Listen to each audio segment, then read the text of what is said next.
ನಮಸ್ಕಾರ ಎಲ್ಲರಿಗೂ. SSLC ವಿದ್ಯಾರ್ಥಿಗಳಿಗೆ ಒಂದು ಗುಡ್ ನ್ಯೂಸ್ ಅಂತಲೇ ಹೇಳ್ಬೋದು. ಸಾಕಷ್ಟು ಜನ ರಿಸಲ್ಟ್ಸ್ ಯಾವಾಗ ಬರುತ್ತೆ ಅಂತ ಸಾಕಷ್ಟು ಜನ ಕಾಯ್ತಾ ಇದ್ದಾರೆ. ಅಂಥವ್ರಿಗೆ ಈ ಒಂದು ವಿಡಿಯೋ ಅಂತಲೇ ಹೇಳ್ಬೋದು, ಈ ಒಂದು ಸಿಹಿ ಸುದ್ದಿ ಅಂತಲೇ ಹೇಳ್ಬೋದು. ಸಾಕಷ್ಟು ಜನ ರಿಸಲ್ಟ್ಸ್ಗಾಗಿ ಕಾಯ್ತಾ ಇರೋವಂಥವ್ರಿಗೆ ಯಾವಾಗ ರಿಸಲ್ಟ್ಸ್ ಬರುತ್ತೆ ಅನ್ನೋ ಒಂದು ಕ್ವಶನ್ ಮಾರ್ಕ್ ಅಂತೂ ಇದ್ದೇ ಇರುತ್ತೆ. ದಿನೇ ಕಳೆದಂತೆ ಎಲ್ಲರೂ ಕೂಡ ಟೆನ್ಷನ್ ಆಗ್ತಾ ಇರ್ತಾರೆ. ಏನು ಬಂದಿರುತ್ತೋ ಏನೋ, ಮಾರ್ಕ್ಸ್ ಎಷ್ಟು ಬಂದಿರುತ್ತೋ ಏನೋ ಅನ್ನೋದ್ರ ಬಗ್ಗೆ ಕೂಡ ಒಂದು ಕುತೂಹಲಕಾರಿ ಇರುತ್ತೆ ಅಂತಲೇ ಹೇಳ್ಬೋದು. ಕೆಲವೊಂದು ಕಡೆ ಸೋಷಿಯಲ್ ಮೀಡಿಯಾದಲ್ಲಿ ಇವತ್ತು ರಿಸಲ್ಟ್ಸ್ ಅನೌನ್ಸ್ ಆಗುತ್ತೆ, ನಾಳೆ ರಿಸಲ್ಟ್ಸ್ ಅನೌನ್ಸ್ ಆಗುತ್ತೆ ಅಂತಲೂ ಕೂಡ ನ್ಯೂಸ್ ಹರಡ್ತಾ ಇದೆ. ನಿಜ ಹೇಳಬೇಕು ಅಂದರೆ ರಿಸಲ್ಟ್ಸ್ ಬರುವಂಥದ್ದು ಈ ತಿಂಗಳು ಕೊನೆ ಎಂಡಲ್ಲಿ, ಅಂದರೆ 31ನೇ ತಾರೀಕು ಆಗಿರ್ಬೋದು ಅಥವಾ ಮೇ ಮೊದಲನೇ ವಾರದಲ್ಲಂತೂ ಆಗಿರ್ಬೋದು.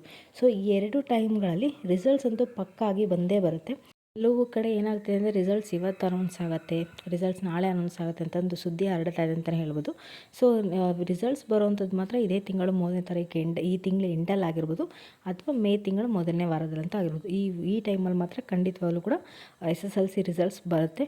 ಹಾಗಾದರೆ ಯಾವ ಥರ ಚೆಕ್ ಮಾಡೋದು, ಹೇಗೆ ಚೆಕ್ ಮಾಡಬೇಕು? ಗೊತ್ತಿಲ್ಲದೆ ಇರೋವಂಥವ್ರು ಸೈಬರ್ ಸೆಂಟರ್ಗಳಿಗೆ ಹೋಗ್ಬಿಟ್ಟು ಚೆಕ್ ಮಾಡ್ತಾರೆ. ನೀವು ಮನೆಯಲ್ಲೇ ಕೂತು ಮೊಬೈಲಲ್ಲೇ ಚೆಕ್ ಮಾಡ್ಕೋಬೋದು.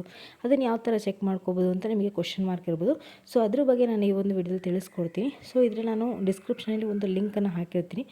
ಆ ಲಿಂಕ್ ಮುಖಾಂತರನೂ ಕೂಡ ನೀವು ನಿಮ್ಮ ಮಗಳ ಅಥವಾ ಮಗನ ರಿಸಲ್ಟ್ಸ್ನ ನೀವು ನಿಮ್ಮ ಮೊಬೈಲಲ್ಲೇ ಮನೇಲೇ ಕೂತ್ಕೊಂಡು ಕೂಡ ನೋಡ್ಬೋದು ಅಂತಲೇ ಹೇಳ್ಬೋದು. ಆ ಒಂದು ಲಿಂಕ್ನ ಡಿಸ್ಕ್ರಿಪ್ಷನಲ್ಲಿ ಕೊಟ್ಟಿರ್ತೀನಿ. ಅಲ್ಲಿ ಹೋಗ್ಬಿಟ್ಟು ನೀವು ಕ್ಲಿಕ್ ಮಾಡಿದ್ರೆ ಅವ್ರದ್ದೇ ಒಂದು ವೆಬ್ಸೈಟ್ ಓಪನ್ ಆಗುತ್ತೆ. ಆ ವೆಬ್ಸೈಟ್ ಓಪನ್ ಆಗಿದ ತಕ್ಷಣ ನಿಮಗೆ SSLC ರಿಸಲ್ಟ್ಸ್ 2024 ಅಂತ ಕೂಡ 2024 ಅಂತ ಕೂಡ ನಿಮಗೆ ಹಾಕಿರ್ತಾರೆ. ಅದರಲ್ಲಿ ಹೋಗ್ಬಿಟ್ಟು ನೀವು ಕ್ಲಿಕ್ ಮಾಡಿದ್ರಿ ಅಂತಂದರೆ ನಿಮ್ಮ ಒಂದು ಡೀಟೇಲ್ಸ್ ಬರುತ್ತೆ. ನಿಮ್ಮ ಮಗುವಿನ ರಿಜಿಸ್ಟರ್ ನಂಬರ್ ಹಾಕಿದ್ರಿ ಅಂತಂದರೆ ನಿಮ್ಮ ಮಗುವಿನ ಮಾರ್ಕ್ಸ್ ಎಲ್ಲ ಕೂಡ ಅದರಲ್ಲಿ ಬರ್ತಾ ಹೋಗುತ್ತೆ. ಅದರಿಂದ ನೀವು ನಿಮ್ಮ ಮಗುವಿನ ರಿಸಲ್ಟ್ಸ್ ತಿಳ್ಕೊಬೋದು ಅಂತಲೇ ಹೇಳ್ಬೋದು. ಅದ್ರ ಬಗ್ಗೆ ಬೇಕಿದ್ದರೆ ಕಮೆಂಟ್ ಮುಖಾಂತರ ತಿಳಿಸಿ ಯಾವ ಥರ ಚೆಕ್ ಮಾಡೋದು ಅಂತೇಳಿ. ಅದ್ರ ಬಗ್ಗೆ ಬೇಕಿದ್ದರೆ ನಾನು ಒಂದು ವೀಡಿಯೋದಲ್ಲಿ ಕೂಡ ತಿಳಿಸ್ಕೊಡ್ತೀನಿ ಯಾವ ಥರ ನೀವು ನಿಮ್ಮ ಮಗುವಿನ ನಿಮ್ಮ ಮಾರ್ಕ್ಸ್ ಕಾರ್ಡ್ನ, ನಿಮ್ಮ ರಿಸಲ್ಟ್ಸ್ನ ಯಾವ ಥರ ನೋಡೋದು ಅಂತೇಳಿ. ಇದು ಇವತ್ತಿನ ವೀಡಿಯೋ ಆಗಿರುತ್ತೆ. ನಿಮಗೇನಾದರೂ ಈ ಒಂದು ವೀಡಿಯೋ ಇಷ್ಟ ಆಯಿತು ಅಂದರೆ ನನ್ನ ಚಾನಲ್ಗೆ ಸಬ್ಸ್ಕ್ರೈಬ್ ಆಗೋದನ್ನು ಮರಿಬೇಡಿ. ಹಾಗೆ ತಪ್ಪದೇ ಈ ಒಂದು ವೀಡಿಯೋ SSLC ವಿದ್ಯಾರ್ಥಿಗಳಿಗಾಗಿರ್ಬೋದು, ಅವರ ಪೋಷಕರಿಗಾಗಿರ್ಬೋದು ಮರಿದೇ ಈ ಒಂದು ವೀಡಿಯೋನ ಶೇರ್ ಮಾಡಿ. ಅವ್ರಿಗೂ ಕೂಡ ಹೆಲ್ಪ್ಫುಲ್ ಆಗುತ್ತೆ. ಅವರು ಕೂಡ ತುಂಬ ಟೆನ್ಷನಲ್ಲಿರ್ತಾರೆ, ಅವರು ಕೂಡ ಸ್ವಲ್ಪ ಕೂಲ್ ಆಗಲಿ ಅಂತ ಹೇಳ್ತೀನಿ.